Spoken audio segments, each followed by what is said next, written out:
மகாகவி சுப்பிரமணிய பாரதியாரோட கவிதைகள் கேட்டாலே ஒரு துணிவு பிறக்கும், ஒரு தெளிவு கிடைக்கும். அந்த மாதிரியான சில கவிதைகளை இங்கே கேட்கலாம்.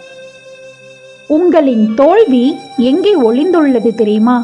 பிரச்சனைகள் வரும்போது அல்ல, அந்த பிரச்சனைகளை கண்டு நீங்கள் பயந்து விலகும் போது. எண்ணிய முடிதல் வேண்டும், நல்லவை எண்ணல் வேண்டும். செய்வதை துணிந்து செய். யாருக்கும் அஞ்சோம், எதற்கும் அஞ்சோம், எங்கும் அஞ்சோம், எப்போதும் அஞ்சோம். எந்த ஏற்றத்துக்கும் ஒரு இரக்கம் உண்டு, எந்த துன்பத்துக்கும் ஒரு இறுதி உண்டு, எந்த முயற்சிக்கும் ஒரு பலன் உண்டு. எப்போதும் கர்வத்துடனே இரு. இங்கு யாரும் யாருக்கும் சளைத்தவர்கள் அல்ல. அச்சம் தவிர். உள்ளத்தில் நேர்மையும் தைரியமும் இருந்தால் நடக்கும் பாதையும் நேரானதாகவே இருக்கும். எவரையும் அடக்கி ஆள ஆசையும் இல்லை, எவருக்கும் அடங்கி போக வேண்டிய அவசியமும் இல்லை.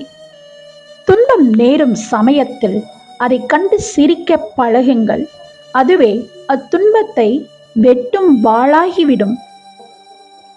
சொல்வது தெளிந்து சொல், செய்வது துணிந்து செய். கோவிலுக்கு போனாலும் சரி, போகாவிட்டாலும் சரி, தெய்வத்தை கும்பிட்டாலும் சரி, கும்பிடாவிட்டாலும் சரி, பிறரை ஏமாற்றுவதை நிறுத்தினால் தெய்வம் அருள் புரியும். வாழ்க்கையோட ஒவ்வொரு நாளையும் ஊக்கத்தோட தெளிவா சந்தோஷமா வாழ்றதுக்கு என்னோட சேனலை சப்ஸ்கிரைப் பண்ணுங்க.